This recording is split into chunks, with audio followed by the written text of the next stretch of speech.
Good morning and welcome. My name is Babs. I'm comfortable with she, they pronouns.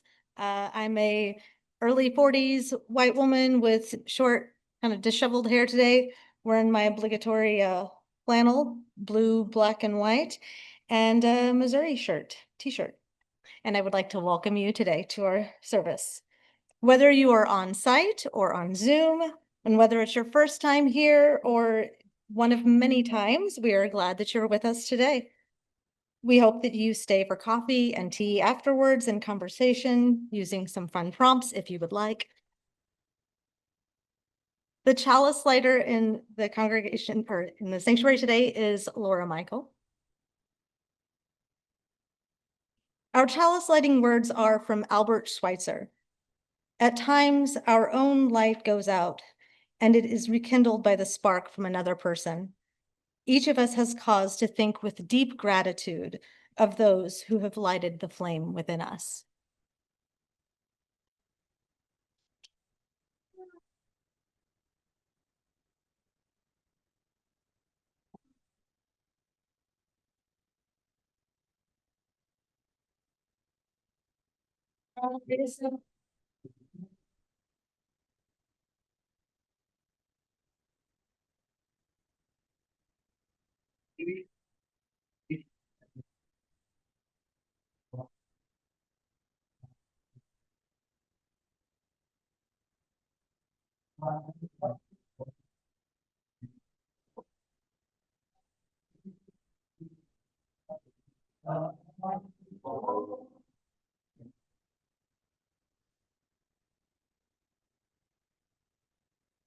And Jennifer will be doing the time for all ages.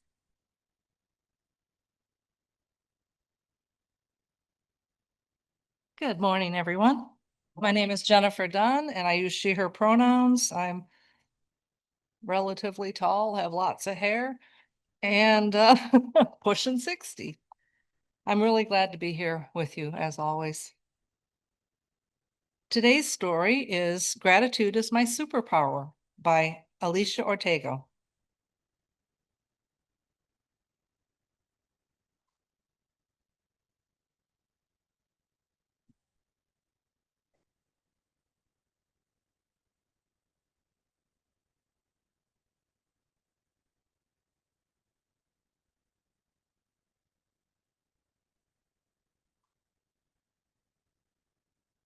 Yeah.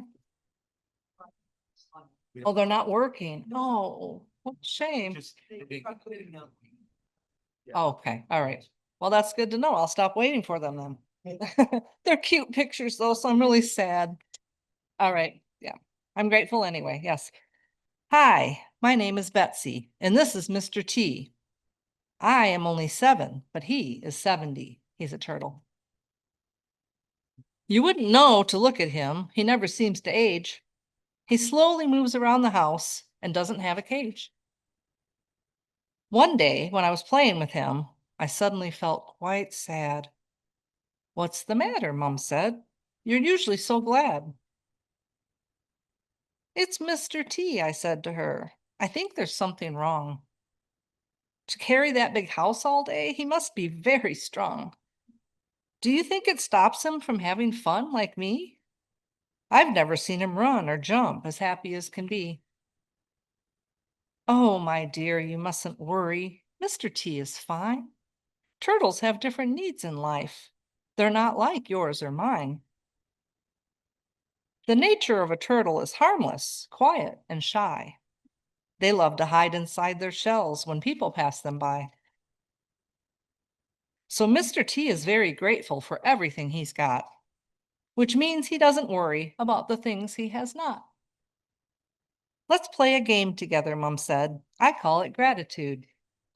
It'll help you understand Mr. T. Are you in the mood?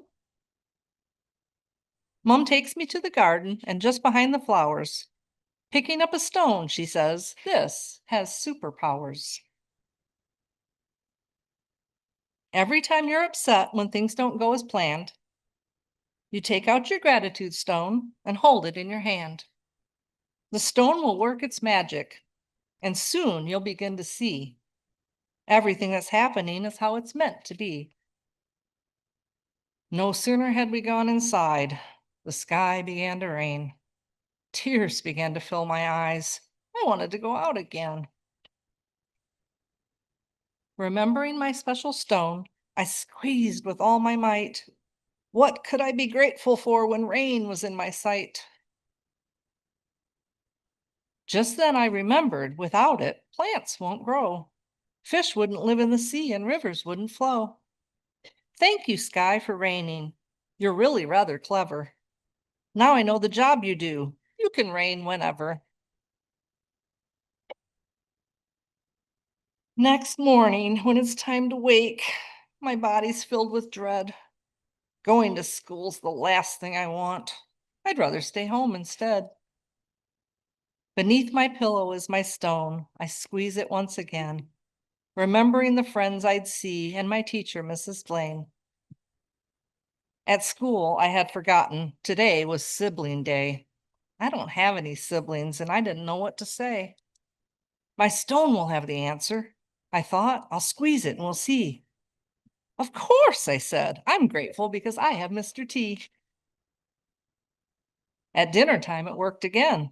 When Mom put down my plate, no yummy cake, but rice and veg, which I didn't appreciate. But then I remembered the children who aren't as lucky as me to have a healthy, warm meal cooked by their mummy. At bedtime, when I'm not tired and I want to play instead, I'm grateful for my turtle PJs and my warm, cozy bed. But just then I remember, I'm not even carrying the stone. Mom, I shout, I did gratitude and I did it on my own. Of course you did, my darling, because gratitude is in there. Upon my heart, she places her hand, and with the other, she strokes my hair. So gratitude's in all of us, I said, and all we have to do is stop and think how thankful we are instead of feeling blue.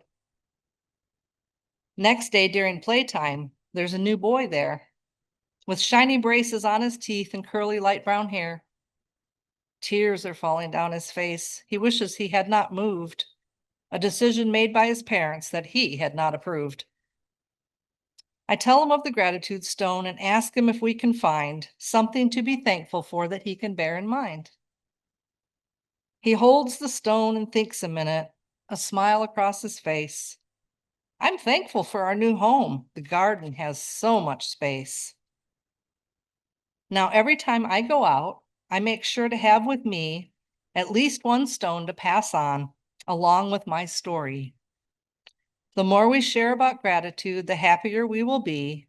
Will you share this story and help other children like me?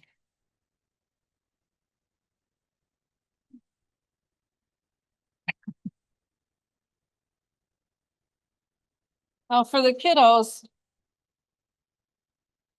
I have a stone for each of you. Please take just one on your way downstairs. But just to use it like Betsy did in the story, to remember what's good. It isn't for throwing or unkind things. Keep it with care, and when the time feels right, pass it on to someone who needs to learn about gratitude too.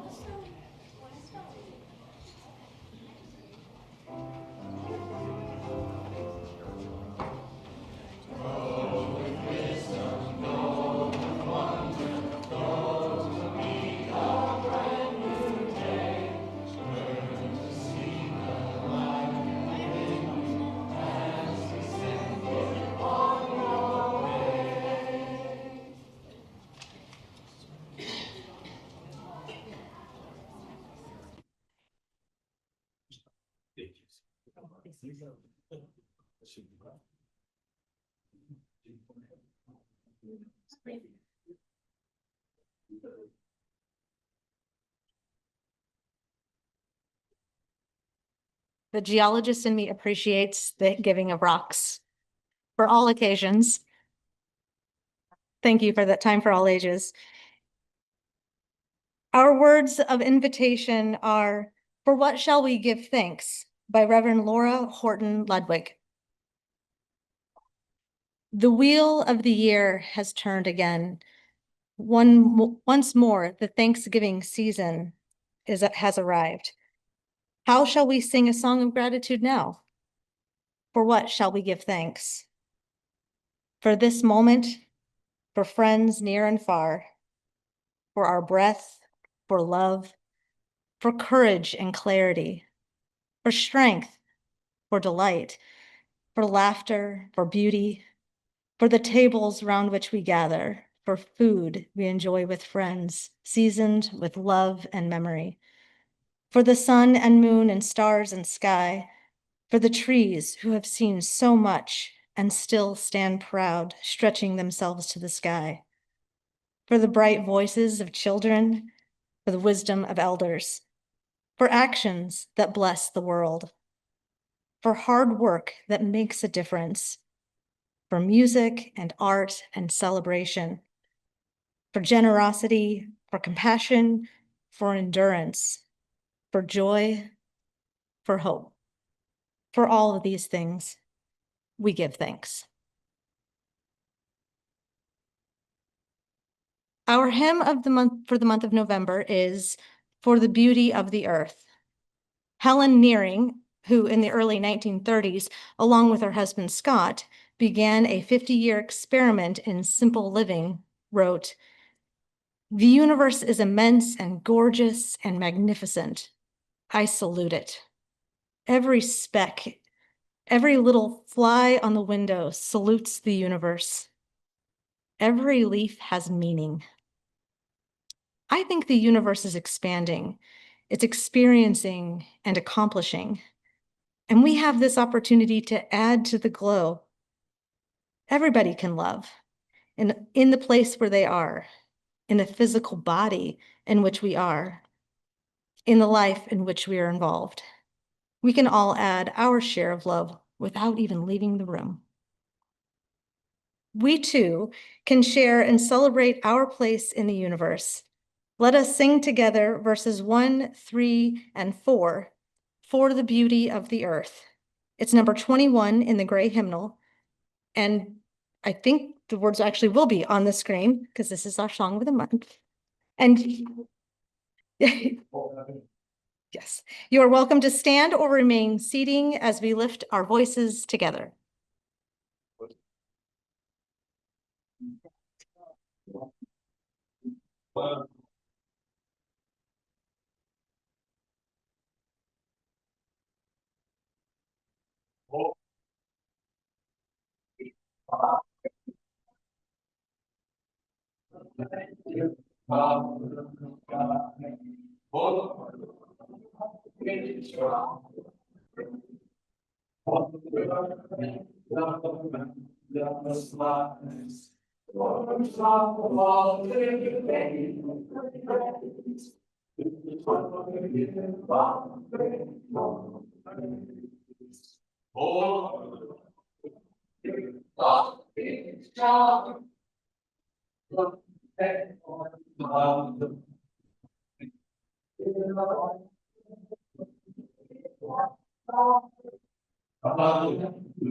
And stars on high, storms of all different praise, is one gift of grateful praise.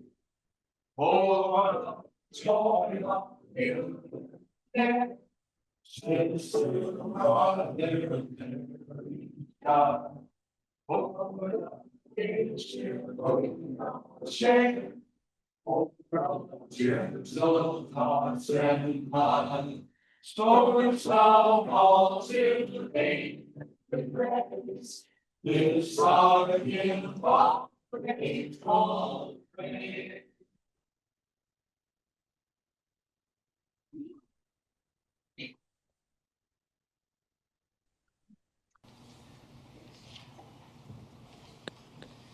My name is Dacia, and we have an echo.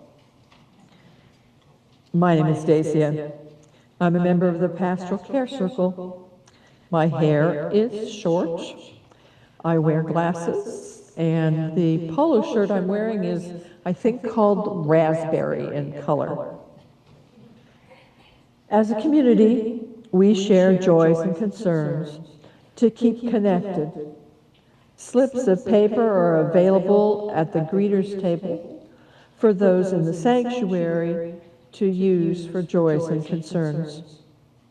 During the week, you may send your joys and concerns by email to pastoralcare@springfielduu.org or by leaving a voicemail on the church phone 417-883-3922. If you're on Zoom, please use the chat box now for sharing your joys and concerns.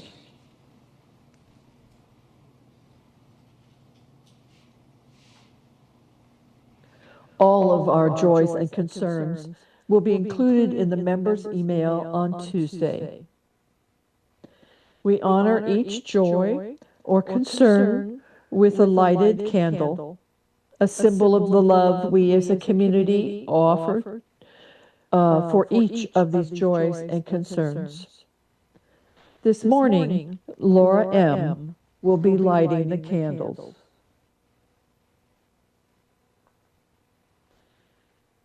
And now, as we begin this time of sharing, know that though we are in multiple physical spaces, we are together in beloved community.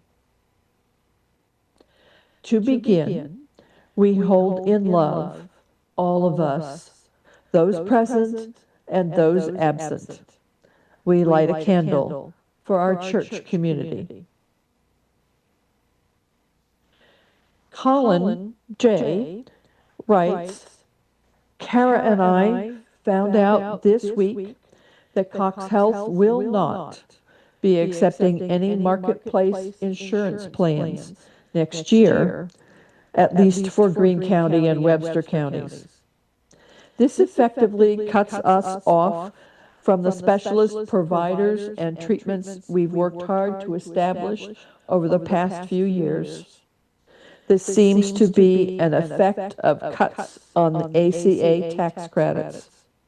We share concern for anyone else in our community in similar situations.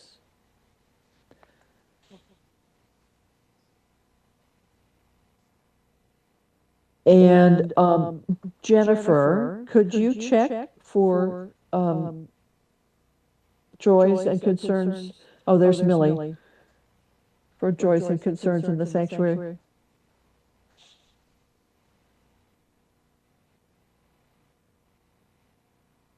Happy 91st birthday on Monday to Joyce Pyle, one of the early members of this church who was responsible for much of its growth.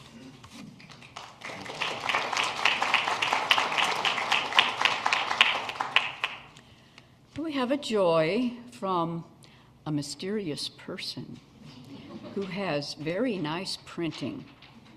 It's a joy for the beautiful fall colors in the Ozarks. We have a joy from Becca. Thank you to all who have donated winter clothes for the homeless. Thank you also to Marlena and her partner for cooking last week's homeless outreach meals with me and hand washing so many dishes. That's it. Thank you, Millie. Oh, you have two up here? Yes, they're on the podium. No, we just had those.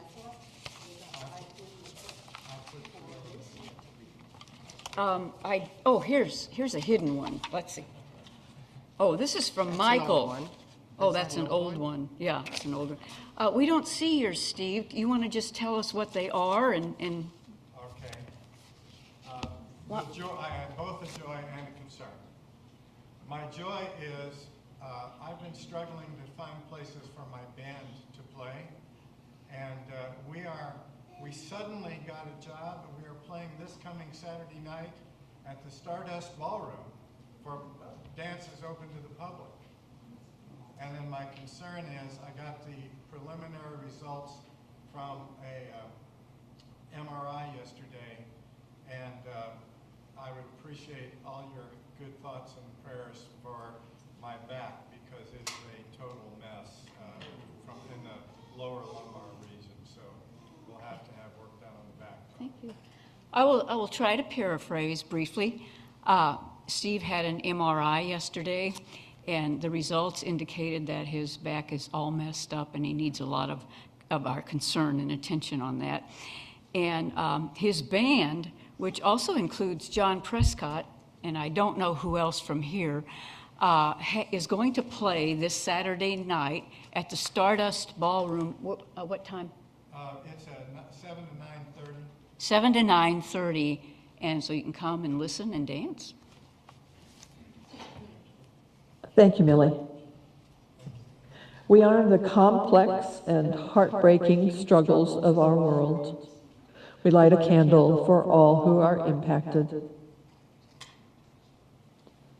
In closing, for those joys and concerns that remain unspoken in our hearts, we light a candle. May we hold each of these joys and concerns in our hearts and minds. May our community of love ease sorrow and boost celebration. Let us now join together in 1 minute of shared silence, followed by Spirit of Life.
This week, the week of November 9th in UU history. November 12th, 1901 marks the birth of James Luther Adams. He served as minister to congregations in Wesley Hills and Salem, Massachusetts, and was an outstanding theologian, and he held professorships at Meadville, Harvard, and Andover Newton Divinity Schools. While studying in Germany, he helped liberal Protestants organize against the growing power of the Nazis. Upon returning to the U.S., Adams helped to organize the Commission on Appraisal, which in 1936 issued its first report titled Unitarians Face a New Age. The Commission on Appraisal continues to play a vital evaluator's role in Unitarian Universalism. As a prolific writer, Adams' essays have been collected in several volumes, including Taking Time Seriously, Being Human Religiously, and The Prophethood of All Believers. Adams is remembered for his humor, theological acumen, and vast ability to recall the names of books. He joked that he believed in salvation by bibliography. That is such a UU joke. Oh, I love it.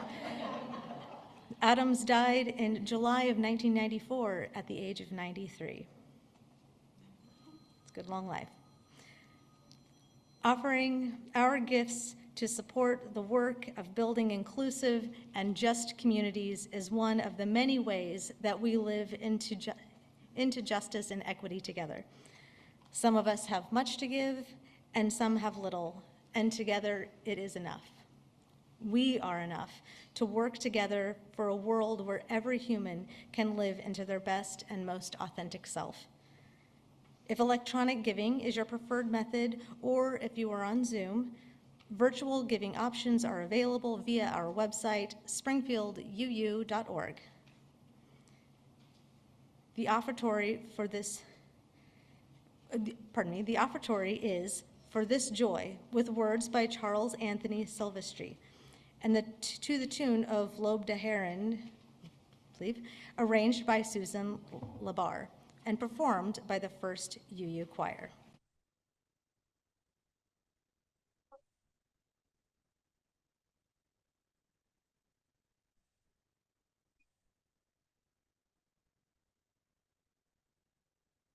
The choir would also like to thank Nancy Homer for joining us today on flute.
It's going to take 4 of us to deliver Michelle's message this time because she's not here. So she asked us to share the subject of our reason for gratitude with you all. And she gave me a time limit, but I edited this all down, but I really want to share this story with you because it's kind of a story about what my life has been and how grateful I am that I still have it, for that matter. I want to thank my parents, first of all, because if it wasn't for them, I wouldn't be here to give this talk to you. They had a hard life, and they made some real sacrifices for their 4 kids to keep us all going. My dad died as a young man. Even at that time, he was 56 years old and had been sick for years and years and years. Like I said, they had 4 kids, and I was the 3rd, and they did things for us that went way beyond what they could afford to do. I was 25 when my dad died, and I was married, and I had a wonderful, loving wife, and her parents come into my life with that. My dad died, and I was diagnosed with Crohn's disease at almost the same time. We had been married for less than 2 years when all of this happened. My disease was so serious that I lost my job and was hospitalized several times. It got so bad that the doctor told Marge that she might want to take me home, back here to Springfield, to make me more comfortable because there was little medicine could do for me. So she obviously took her wedding vow, till death do us part, very seriously because she came back with me. We've been married just 2 years, and the doctors told us that I was probably going to be an invalid for the rest of my life, whatever that was going to be. I am now almost 83 years old, and I'm still alive, so she made a good bet, I hope, because we've been married for 58 years now. I am very thankful to Marge for the sacrifice she made for me and for us. And in addition to that, though, is that it had not been for the emotional support of Marge's parents, we might not have made through all of it. I was not only blessed with a wonderful wife, I became a son to the best in-laws you could possibly have. They were there for Marge and me through all of the stressful times until we were fortunate enough that the disease, much to the surprise of the doctors, went into remission. And I went back to, it went away for 40 years. It came back 10 years ago on me, but I could live with it now. From that day to this, I have been and will be forever grateful. I speculate often about what my life what might have been like without Marge and her parents. There are many things that have happened during my life for which I am grateful. One more is the adoption of our son and daughter. We went to the Greene County Social Services to apply for adoption. And I don't know whether any of you know how that works exactly, but it is really an intense investigation into the prospective parents. This went on for 5 months. They had talked to our doctors, our friends, our nurses, and our priests, the whole 9 yards, and they put us in the file. The children that are up for adoption also have a separate social worker working with them to evaluate their situation too. And then it becomes the job of these people, these two social workers, to match people up with the child. It's not a secret. We got approved, but they told us it might be a year before we got a baby. 7 days later, my wife calls me at work and says, "I've got a surprise for you. We need to go over to the social services office this afternoon. They've got a baby they want us to look like." My wife was pregnant for 7 days.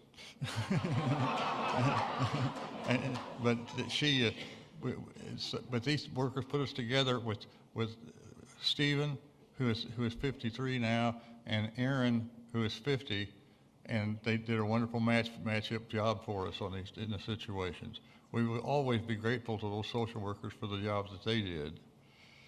There are many other people for whom I'm grateful for the influence they had and still have in my life, and a short list would be Judy, who introduced Marge and I, Jim and David, my boyhood best friends, Monsignor Phil Booker, the only Catholic priest that I could ever relate to, and Dr. John Bentley, who many of you may know about him, my doctor until I was he was my doctor, fortunately for me, until I was 70 years old when he finally got around to retiring. And I kept asking him, every year I'd ask him, "Are you going to retire?" And he said, "If Roseanne would quit running for public office, I would quit running, I was going to retire." I finally quit making donations to her campaign because she was going to quit. But then there were my golfing and drinking buddies, Scott and Dennis, Charles Gray, who we lost in the last month. Charles passed away, and he was my best friend at this point, and Jim Broadstreet, and they were my breakfast buddies. Then there was Reverend Michelle, my Buddhist guide, David Ketchum, and my spiritual family here and at the Buddhist temple, because I rely on all of you folks to keep me alert and on the straight and narrow. And please, if I get out of line, tell me so, because my wife certainly will if you'll share it with her. But some of these folks would have been considered bad influences at the time, but I am convinced that I am what I am today because of everybody I dealt with during those years.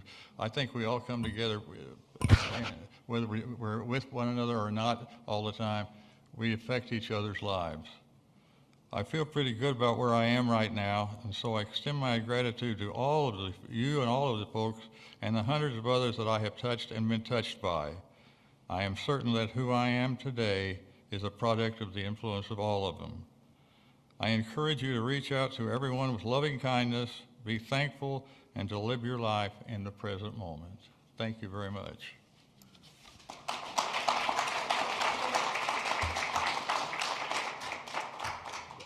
Becca, are you next? No, I am. Oh, well, we've got Beccas all over the place now.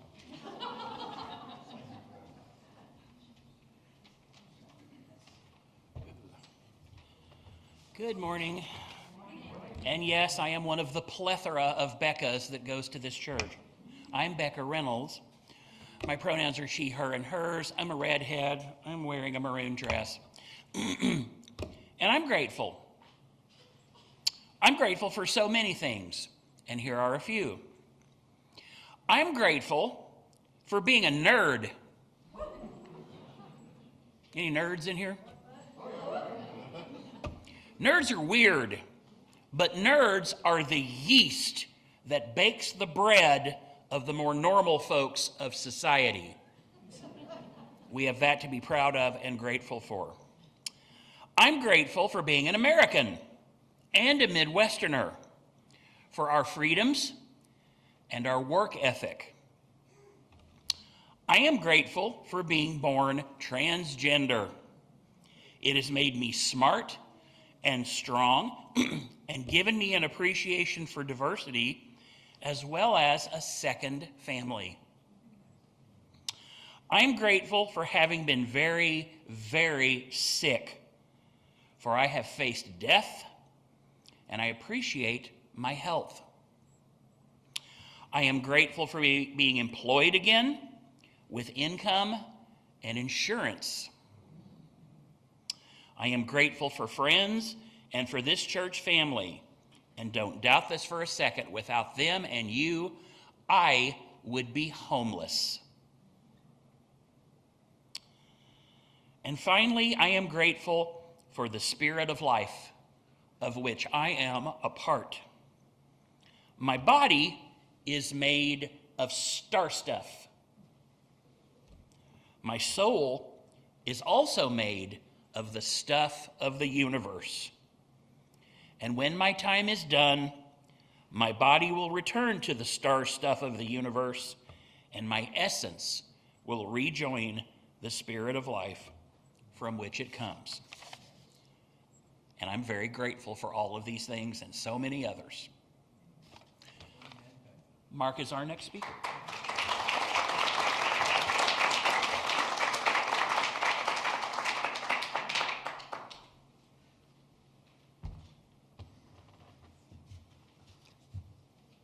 I'm grateful for Becca. I would not have known I was next.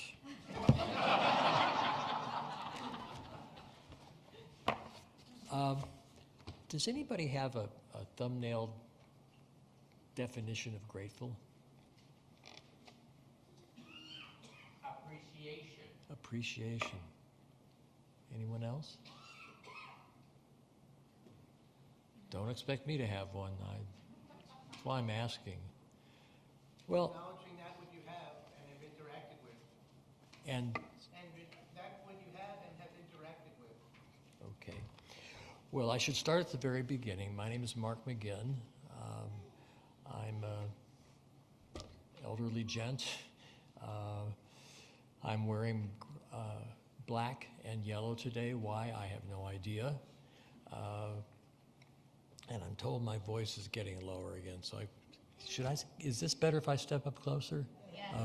Okay. You guys know about me and my voice. I'm grateful I have one. My pronouns are he and him, but mostly I appreciate comrade. Comrade for me is a sense of belonging to something bigger than myself, and that's what this church is. Here's a couple of things that I'm grateful for, just for the heck of it.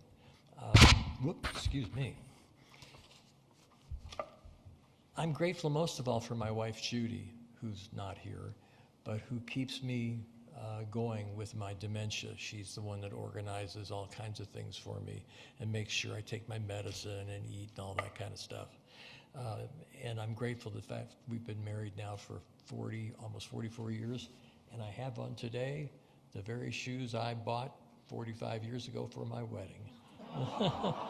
They're still on my feet, or I'm still on my feet, I should say. This is going to sound kind of crazy, but I'm grateful for having been diagnosed very early in my life with a very strange exotic disease that kept trying to kill me. The reason I'm grateful for that is that it knocked me out of thinking I was the best thing on 2 feet in the planet, that I was invincible, that I could do whatever the hell I wanted, when I wanted, and be happy.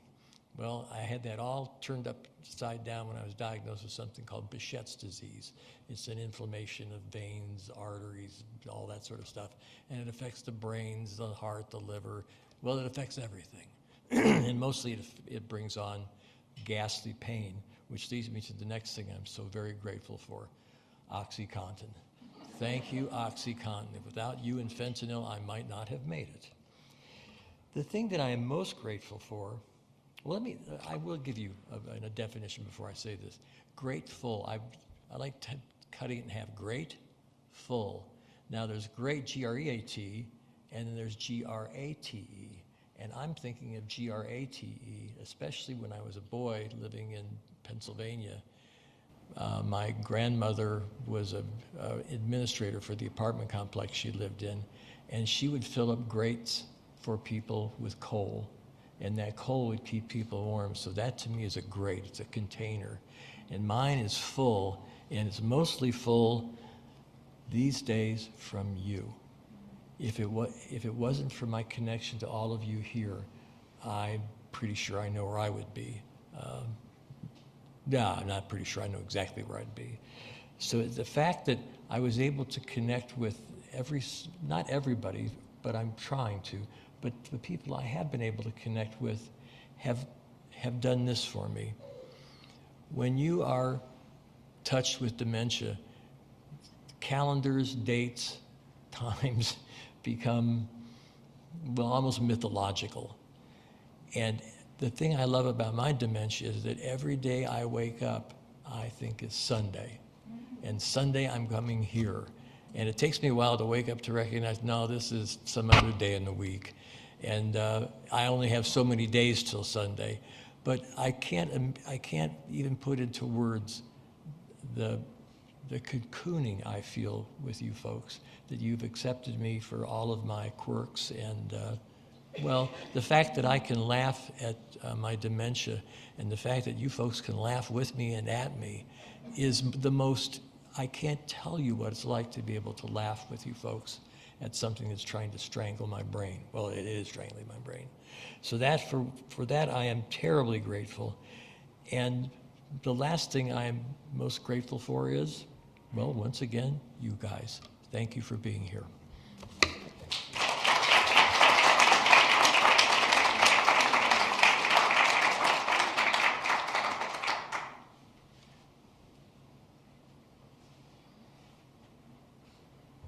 Hello. I am very nervous. Hello, everybody. My name is Yomi. Can you hear me? I'm good? Okay. My pronouns are she and her. I'm in my mid-40s. I have short brown hair. I'm also a member of the Choctaw tribe.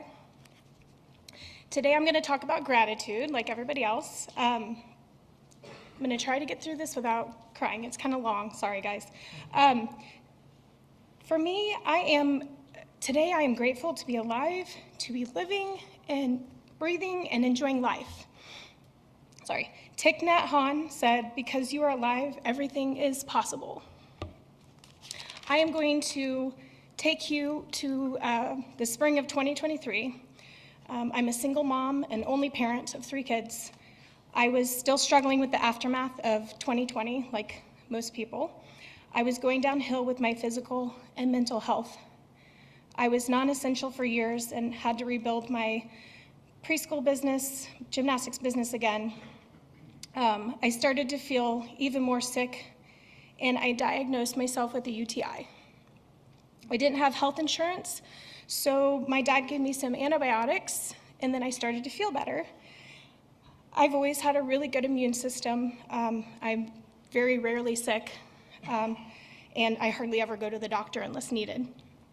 A few months later, I started to feel bad again, and my stomach started bloating. It just started getting bigger and expanding, and my back was achy. It was summertime, and I still was going kayaking and camping, and even though I wasn't feeling my best. In July, my 2 daughters moved out, and it was just Xavier and I. It was a little lonely in there. My stomach started expanding to where I looked pregnant, and I knew that I wasn't pregnant. It just started getting bigger and bigger, and I just started feeling worse and worse. I decided to drive 2 hours to Claremont, Oklahoma, where I received free native health care. The doctor did a whole bunch of tests, but they couldn't find anything wrong with me. And she was about to send me home, and I told her, I said, can you do more? Because I didn't just drive 2 hours for you to tell me that there's nothing wrong with me. I was thinking that I had colitis or diverticulosis, something in my digestive system. So she agreed to do an ultrasound. My results were that I had 2 large masses on my ovaries and that I had ovarian cancer. So yes, it was the big C word that nobody wants to hear. Sorry, I'm getting emotional. I drove home with the papers that she gave me with my diagnosis, and I cried. I called and texted all my loved ones, and it just seemed like a dream or more like a nightmare to me. And I cried some more and cried and cried. From that moment on, my life felt like a whirlwind and a little mix of a fight or flight. The next day, I was unable to get an appointment with an oncologist. It would take 2 months for me to be seen, but from what the doctor told me, I needed to be seen right away. I had trouble breathing because my stomach was expanding and it was pushing on everything in my body. Plus, I also have low-grade asthma. 2 days after my diagnosis, I was really struggling to breathe. I drove myself to Mercy's ER. I couldn't even talk, and I was terrified. I walked in to the ER with my inhaler in one hand and my papers from the Indian hospital stating my diagnosis in the other hand. I couldn't even talk to them because I was struggling to breathe. They rushed me back to a room, and luckily they gave me medication so I can breathe again and not be so scared. Within a few moments, I was able to see one of my really good friends that was an ER nurse, so I was comforted pretty quickly. I was there all day, and they basically did every test imaginable, and they drained 9 pounds of fluid from my stomach. So it's kind of like having a 9-pound baby. And then that was the relief, and then I could, breathe better again. Dr. Spengler was amazing and helped me sign up for insurance and get an oncologist. The following week, I met with an oncologist, Dr. Hernandez, and she said that I was possibly at stage 4.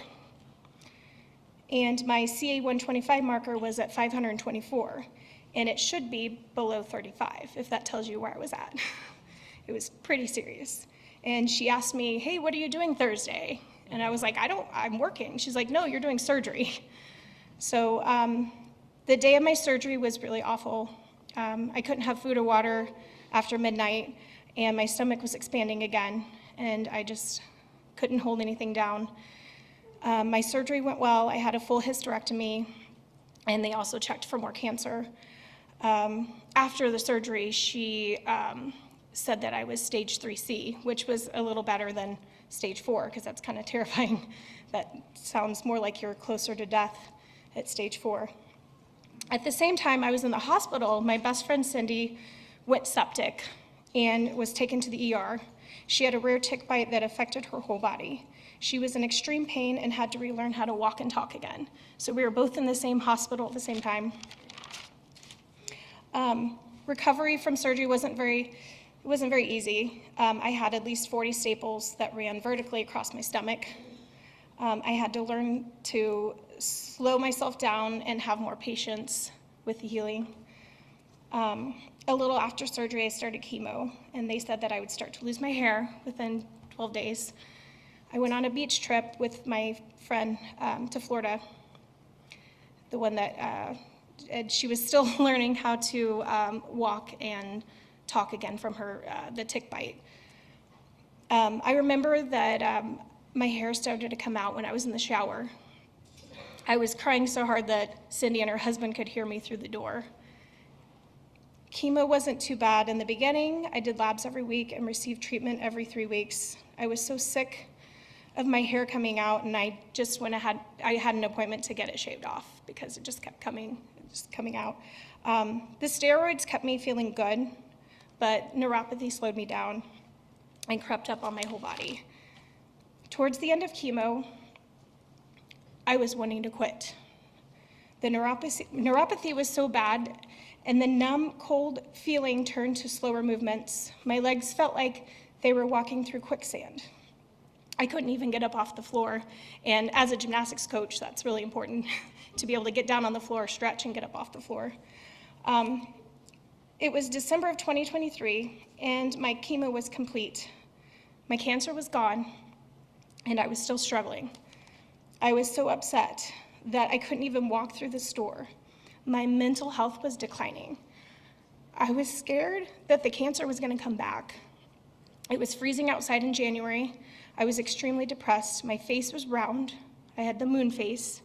I didn't have my hair, and my identity was gone. Everything was stripped from me. Finally, in March, I decided to sit outside in the sun every day and go to the gym. I started out on the treadmill holding onto the sides with both hands. With the neuropathy, I thought I would trip and fall, so I had to hold onto the side so I didn't fall down. Eventually, I was holding on with one hand, and then finally, no hands. It was a huge feat. And this lady one day was running next to me, and I decided that I could run too. What a victory for me that day.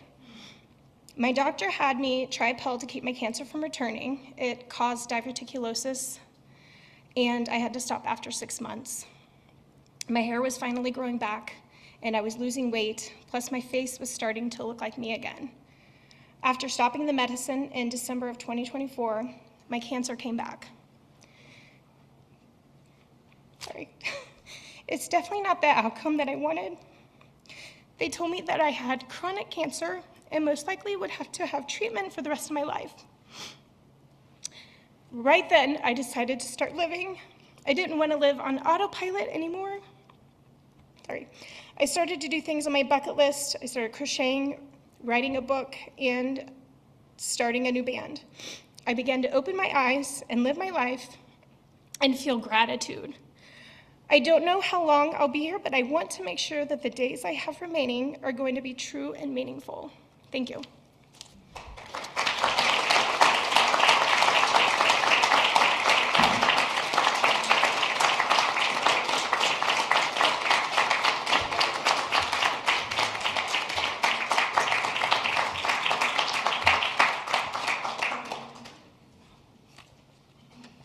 Wow. Yes, thank you. Thank you all for sharing. Yeah,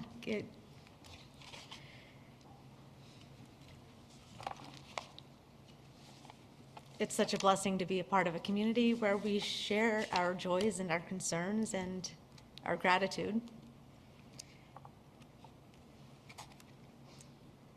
We'll end with some closing words.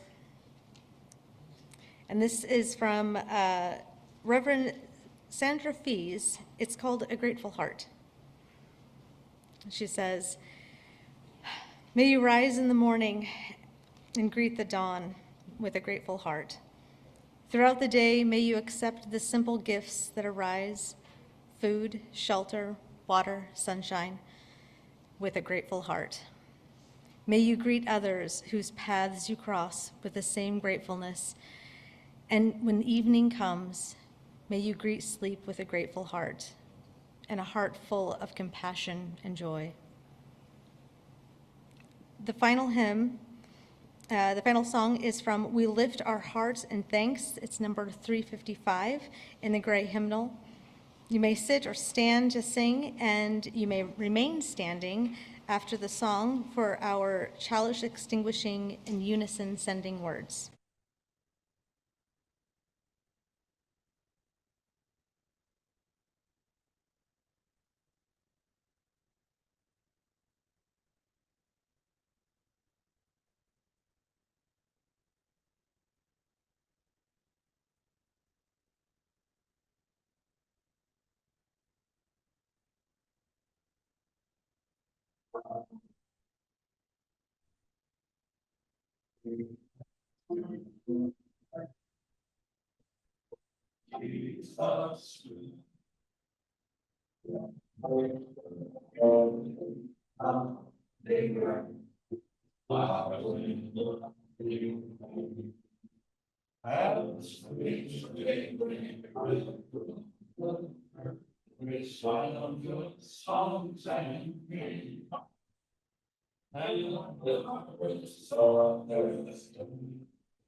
Our service here is ending.